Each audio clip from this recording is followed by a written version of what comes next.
Hello and welcome. You're watching WION The World is One. My name is Mohammed Saleh.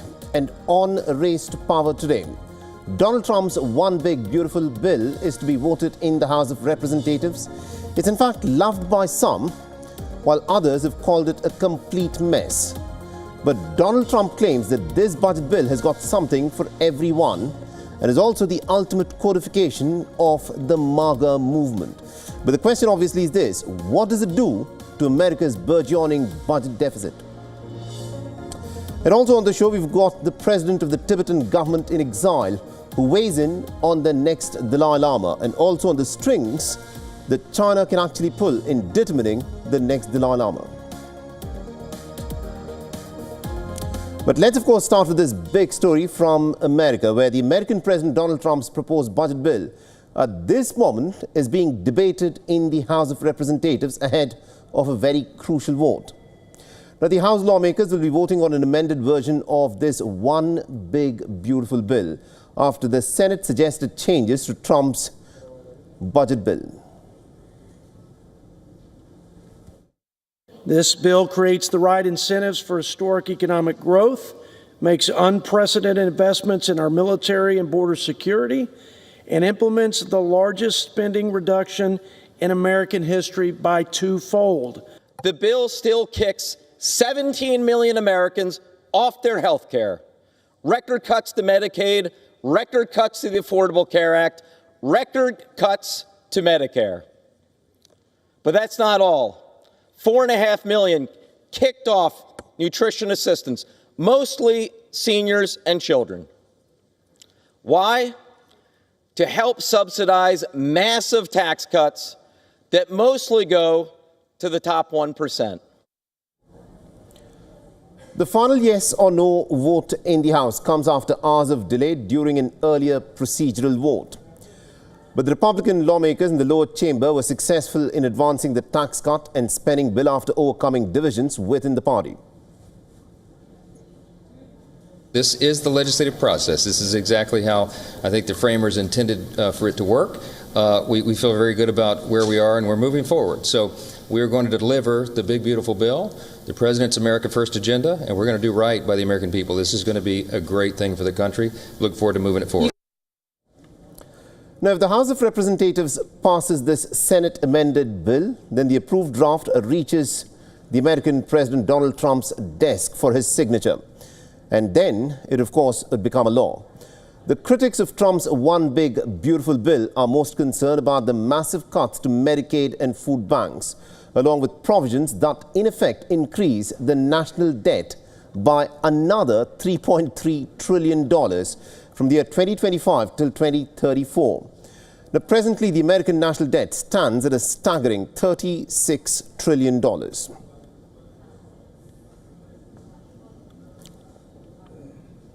So as Trump's proposed budget bill inches closer to becoming a law, many in the health sector and also in food bank programs are worried about its impact. Listening to what they have to say.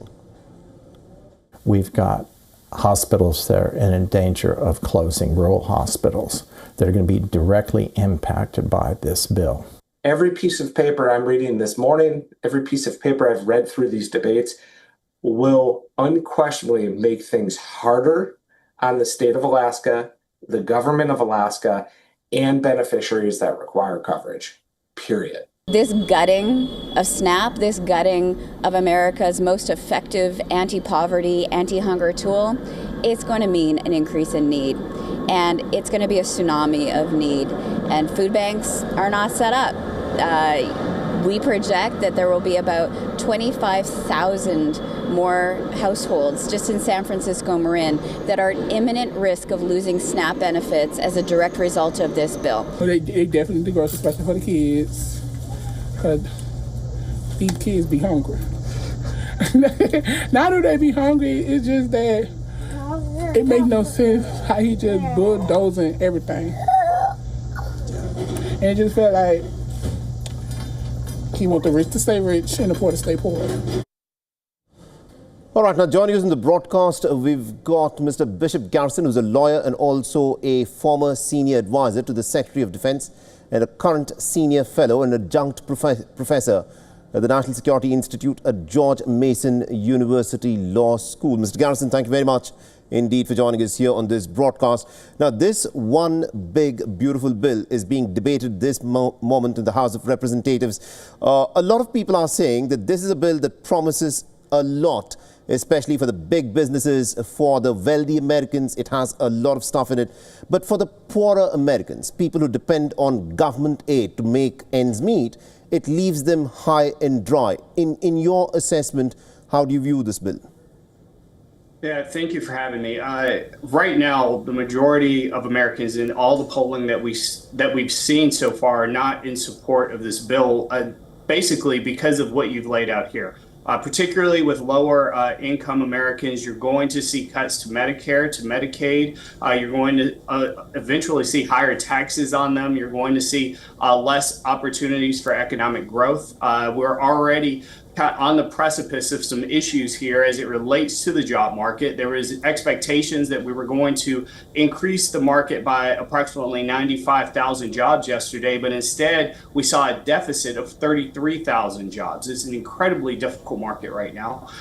We've already seen many cuts to HHS, to programs across the State Department, across education, particularly our domestic programs that are designed to support some of our less fortunate, underrepresented communities, rural communities, as some of your experts there discussed, rural hospitals and rural support networks. And this bill is going to devastate that. You're looking at $3.4 trillion of an increase to an already ballooning deficit, around $36 trillion as it stands.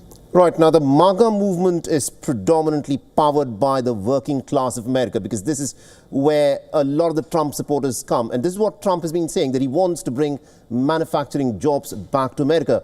But when you look at the impact of this bill, it leaves almost about 80% of the American population without the necessary tax cuts that it was hoping for, while the top 20% are getting some massive tax cuts.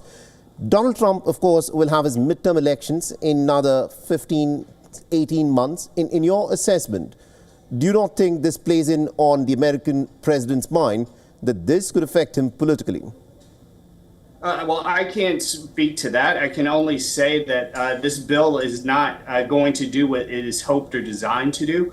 Yes, it's going to provide some incentives from a tax perspective for manufacturers, corporations, in order for them to gain more of their profits. But often what we see a lot of these businesses do is place that money back into the business itself, into its own savings or to profits for shareholders, rather than actually investing necessarily in infrastructure, particularly in areas that don't already have it or support it, or have the workforce with the necessary skills today to help support their overall businesses. So that's going to be problematic.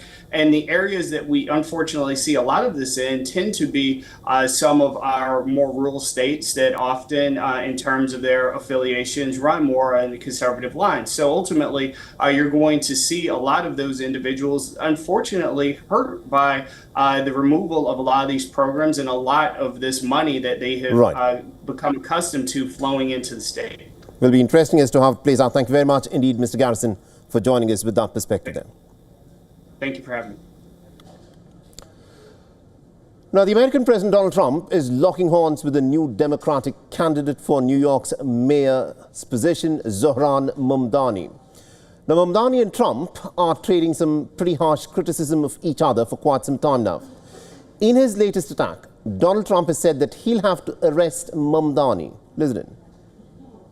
Mamdani, who in his nomination speech said he will defy ICE and will not allow ICE to arrest criminal aliens in New York City. Your message to communist Zohran Mamdani? Well, then we'll have to arrest him. Look, we don't need a communist in this country, but if we have one, I'm going to be watching over him very carefully on behalf of the nation.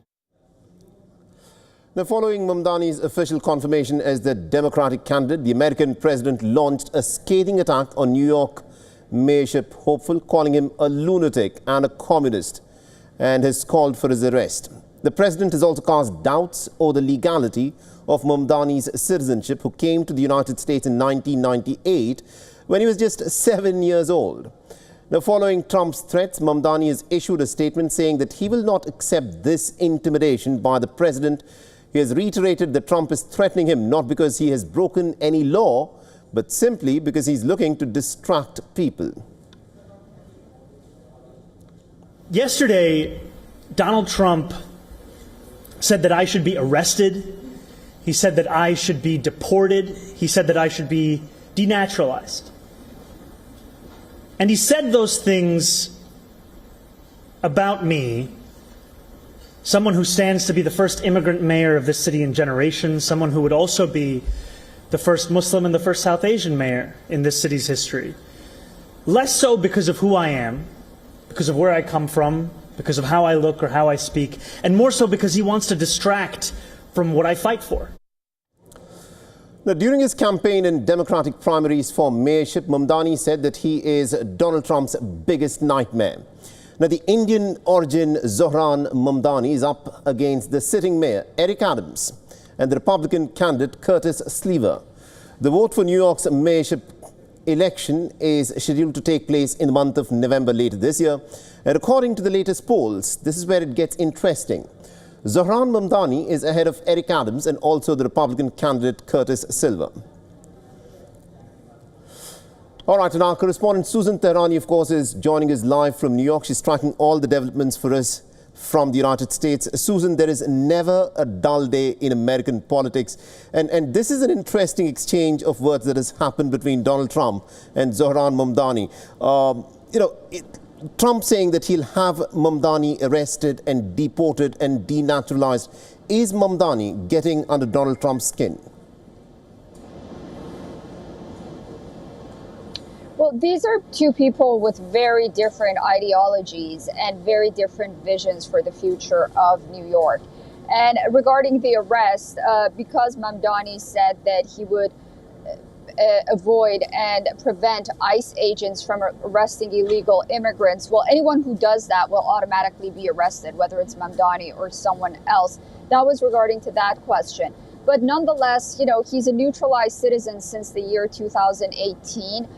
Whether or not he can be stripped from his citizenship and deported, that's a whole other matter. And actually, a lot of critics of Mamdani and supporters of Donald Trump are criticizing this line of policy by some Republicans, even in the House, including President Trump himself, that, going after things like this is exactly what the Democrats did to Donald Trump himself, and that it would ultimately backfire. But nonetheless, it appears that President Trump is making these moves very tactically to sort of shape public opinion and the perception on Mamdani prior to the November elections. Now, whether or not he'll be successful or not, that's yet to be seen.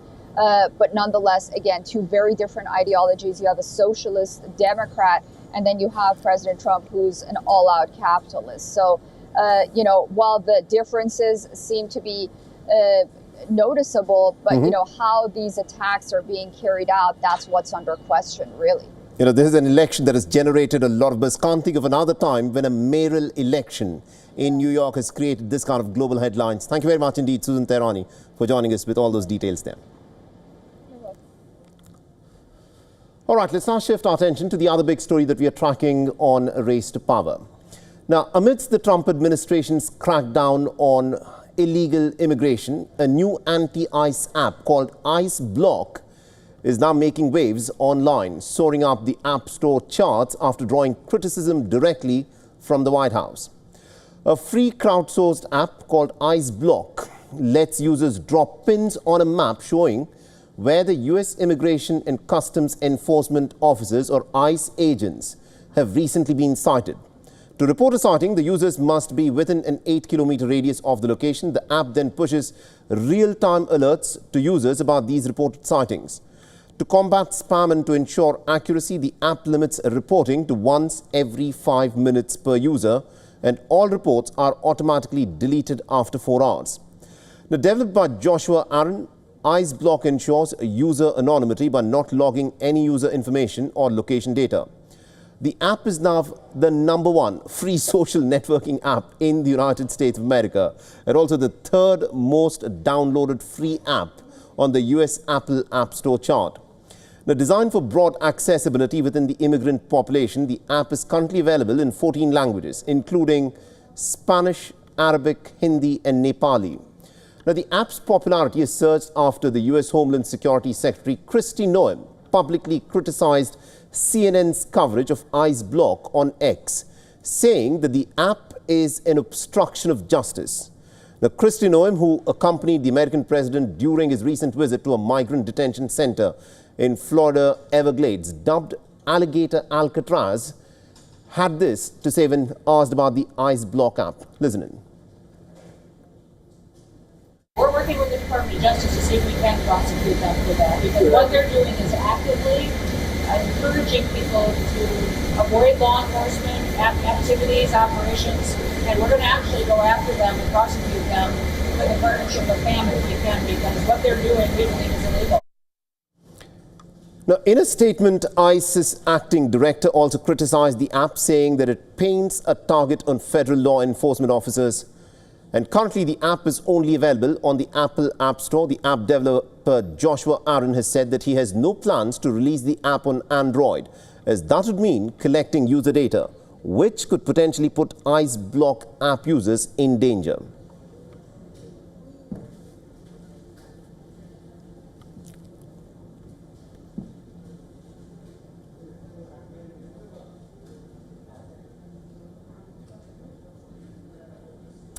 Now, speaking exclusively to WION, Tenpa Sering, who is the president of Tibet's government in exile, has said that China insists that it will control the selection of the next Dalai Lama, requiring the reincarnation to happen within Tibet and under state approval. Now, Beijing's use of the historic golden urn is seen as a political move to assert authority over Tibetan leadership. Listen in. A reaction coming from the Chinese government as well, who have pointed out to their own system and saying that the approval needs recognition from the Chinese government. If you can give a reaction to the Chinese reaction over the announcement made by Dalai Lama, and also do you see in future a case of two Dalai Lamas, one from of course the process that the Dalai Lama has laid out, and one perhaps the Chinese appointing their own Dalai Lama, something that we have seen with the Panchen Lama? The Chinese government has been preparing for the demise of this Dalai Lama over the last 20-25 years. That is why they have also laid a law called Order Number 5 as early as 2007, which talks about the state recognizing the reincarnated lamas, or what they call as the living Buddhas. So they have three major points in their argument, saying, of course, they are saying it's a break from the tradition. That's one angle. What they are saying is that they will look for the next Dalai Lama within China or within Tibet. And for that, His Holiness has always said that he will be born in a free world. That's the reason why His Holiness has repeatedly said, and in this book, Voice for the Voiceless, also His Holiness has mentioned that His Holiness' reincarnation will be born in a free world. The second thing the Chinese government says is that when they say it's a break from the tradition, they are talking about the use of golden urn, which was introduced in 1793, when there was little influence of the Manchus over the Tibetans. And then that was followed by 100 years of humiliation as Chinese government. They cannot look after themselves. How can they control Tibet? So I have always been saying there have been 8 Dalai Lamas before the introduction of golden urn, which was mainly to be used as a political tool by the Chinese, and that was hardly or rarely used in the Dalai Lama cases or the Panchen Lama cases following 1793. Now, anti-government sentiment is boiling in Serbia. Pressure is mounting on President Alexander Vučić as protests, clashes and blockades are becoming a daily occurrence in the country. Now, back-to-back protests are taking place in Serbia's capital city of Belgrade. In the most recent incident, police have clashed with the anti-government protesters for the second time in a span of a week. The protesters were seen hurling chairs and other objects at the police.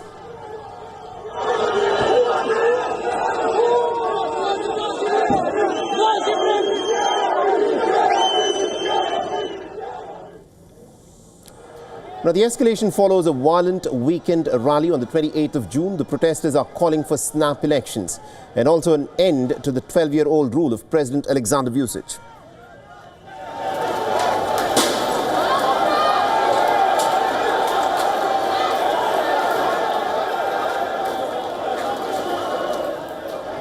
More than 74 people have been arrested in the latest spree of violent clashes. The police in riot gear moved in to break up the blockades, and officers say that they were attacked by the protesters. But student groups and eyewitnesses have painted a completely different picture, accusing the police of brutality and excessive force. The protests in Serbia began about 8 months ago due to a deadly incident in November last year, when a railway station canopy had collapsed in Novi Sad, killing about 16 people. And since then, a broad coalition of various groups have mobilized nationwide, demanding accountability and democratic reform. The tragedy has ignited mass protests against President Vučić, who is facing heat for corruption and negligence in state infrastructure projects. But President Vučić has stood firm, refusing to call early elections or to bow to public pressure.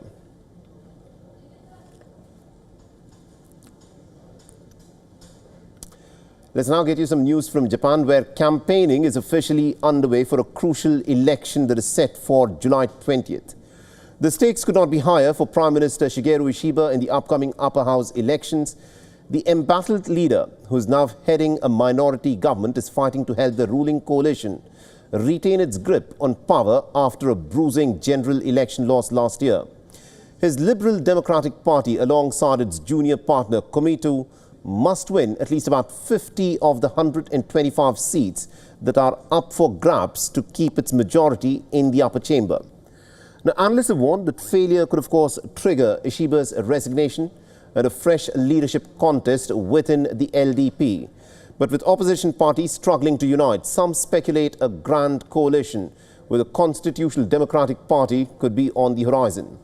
However, voters appear deeply frustrated. Soaring inflation laced with rice prices doubling in the past year and also corruption scandals within the LDP have fueled public anger. Now, US tariffs are also rattling the Japanese businesses. Opposition leader Yoshiko Noda is vowing to save voters from inflation, while smaller parties like the Democratic Party for the People and also the nationalist Sansieto are gaining momentum following some strong showings in the recent Tokyo Assembly elections. The outcome of this vote could not only reshape the upper house, but potentially Japan's leadership altogether.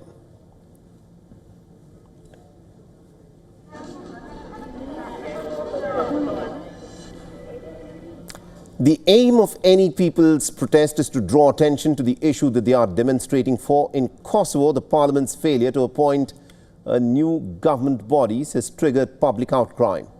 A very interesting and a bizarre sort of a scene unfolded outside of the country's parliament when a lawyer brought donkeys along to join in the protest with him. Take a look.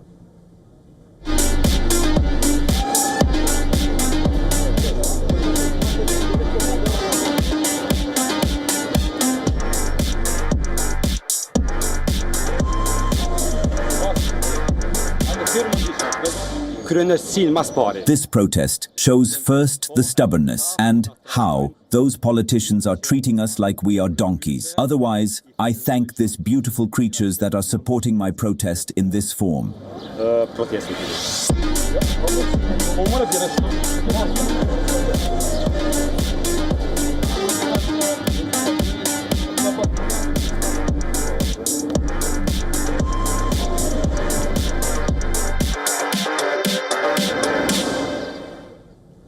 A very interesting protest there, and without it's also a wrap on this edition of Race to Power. Thanks for watching.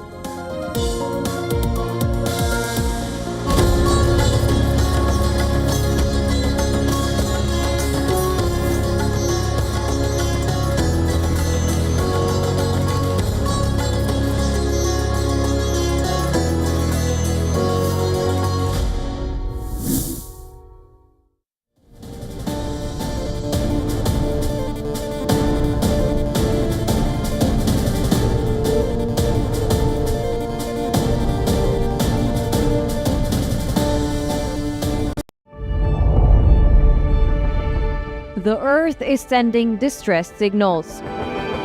Wildfires, droughts, and melting glaciers. Can we reverse the damage? Explore the harrowing effects of climate change. It's a wake-up call. Global emergency. Climate Tracker on WION World is One. The stress of our world can take a toll on our physical and emotional health. Here, in New York's Catskill Mountains, lies a luxurious place of healing called WION Wellness Center. The WION Wellness Center provides 500,000 square feet of natural methods to manage diabetes, hypertension, chronic pain, obesity, depression, anxiety, and other conditions. We use the traditions of centuries-old natural science from India, yoga, Ayurveda, acupuncture, and naturopathy in personalized programs that help you take charge of your own health. A minimum 5-day stay is recommended for best results. Book now at yowon.com.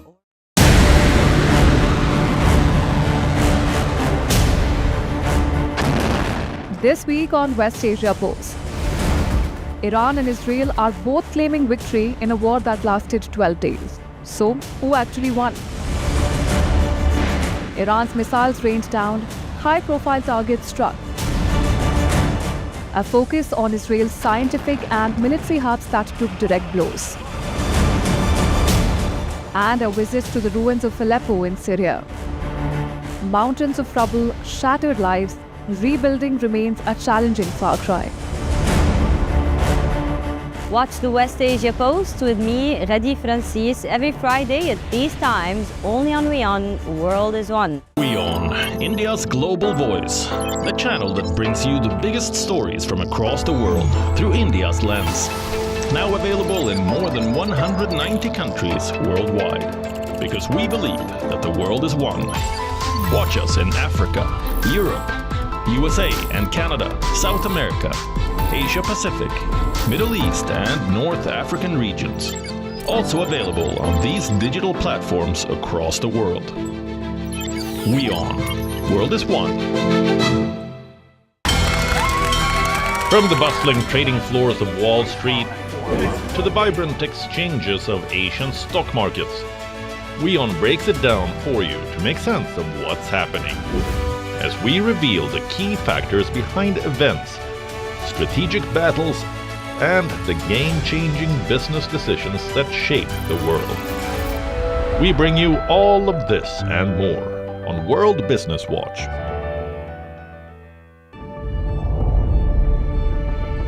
The Earth is sending distress signals.